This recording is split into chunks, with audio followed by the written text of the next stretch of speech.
Hello everyone, this is Kit Hartman of the EDU 214-200 class. In this lesson, we will do the following.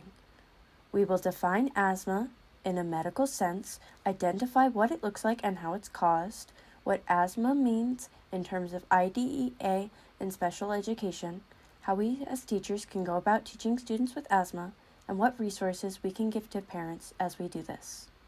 Before all that though, I want you to do something for me. If you can, I want you to get 2 straws. Doesn't matter how long they are or if they're bendy instead of straight. I want you to put both of them in your mouth like you are going to drink with them. Now, pause this lesson and go run a lap around your house.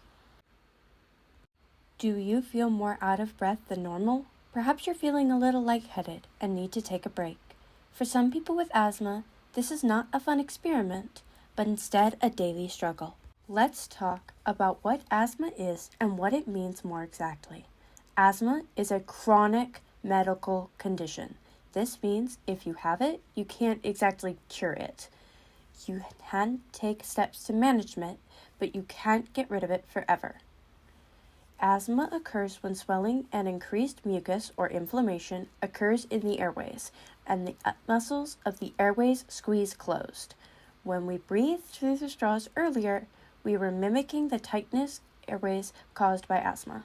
Now, asthma is not always active, like how a person with narcolepsy isn't always asleep. You can think of asthma like having 2 forms, passive and active.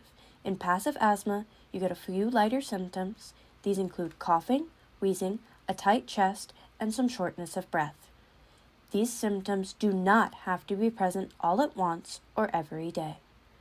These symptoms can be worsened by triggers. Triggers in asthma are anything that can cause irritation in the lungs. Common triggers include allergies, respiratory infections, stress, exercise, medications, and other irritants. Meanwhile, in active asthma, also known as an asthma attack, asthma gets severely worsened very quickly. These asthma attacks are the part of asthma most people are familiar with. It is the hard coughing and gasping as they struggle to breathe. To help with asthma attacks, most diagnosed asthmatics will carry around a medical device known as an inhaler. I'm now going to review with you the appropriate steps for using your inhaler. The first thing you'll want to do is take your cap off and make sure it's clean and clean the mouthpiece off. You'll then want to shake it 10 to 15 times. Without the inhaler, you'll want to take a big deep breath in and a big deep breath out all the way. You'll then take the inhaler and you'll put it in between your lips and above your tongue. Before you press down on the inhaler, you'll actually want to begin breathing in slowly. A lot of people will push it down and then begin breathing in, but that's not appropriate. What you should do first is start breathing in and then push down your inhaler so that you get the maximum amount of the medication. Now, this is a training inhaler, and so it actually makes a noise when I start breathing in. Your inhaler will not do that, but this is so that you get an idea of what I'm doing on this video. So when you hear that noise, you'll know I've been breathing in. After you begin to breathe in slowly, you'll push the inhaler and you'll take a big deep breath in. Now, this is the most important part. Again, as I said earlier, you don't want to breathe in quickly and then immediately exhale the medication. Remember, it only gets to here, and we want to get it down to here. So what you're going to do is after you breathe in all the way, you'll want to hold your breath as much as you possibly can. Usually about 10 seconds is what we're trying to go for here. But as long as you're able to comfortably hold your breath in, the more medication you're going to get in. After you've done about 10 seconds of holding your breath in, you'll want to breathe out slowly. Again, you don't want to breathe out too fast. Most people with asthma have a generic medication called albuterol sulfate inhalation aerosol.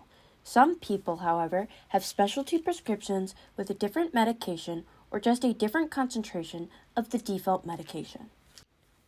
Now, I know that was a ton of information to take in, but the part that really matters is asthma is a medical condition that makes breathing suck.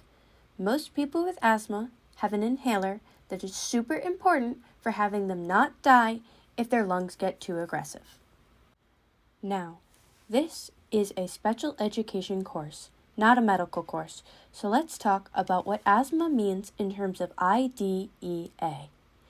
As special EDU students know, there are many categories of IDEA classification. These are intellectual disability, specific learning disability, speech-language impairments, hearing and visual impairments, orthopedic impairments, other health impairments, and developmental delays. Asthma falls under other health impairments. As is common with this category, not all students with asthma will be covered under IDEA.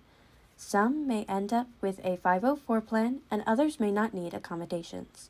They may only be covered under the IDEA category of other health impairments if the health condition affects the child's ability to benefit from the education program in a severe enough way to warrant special education services.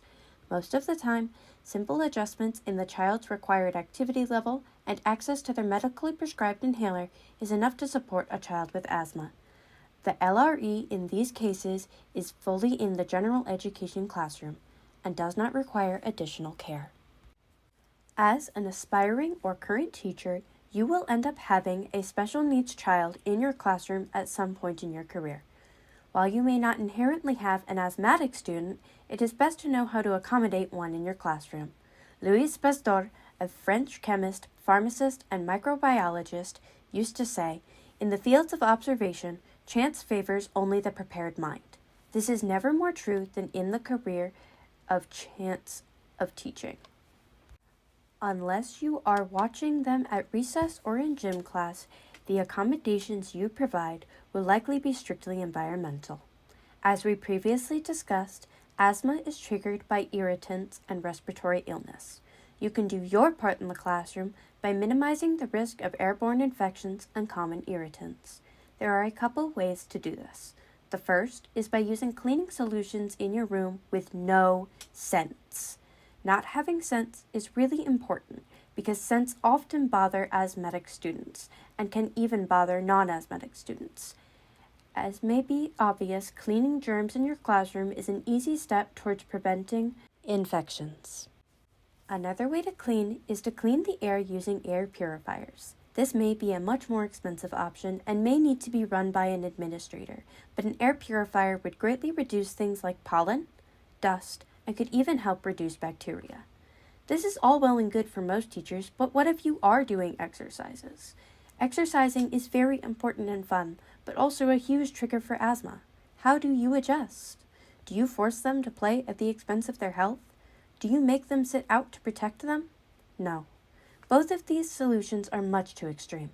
First of all, it is likely the child's written accommodations will come into play in this environment more than in others.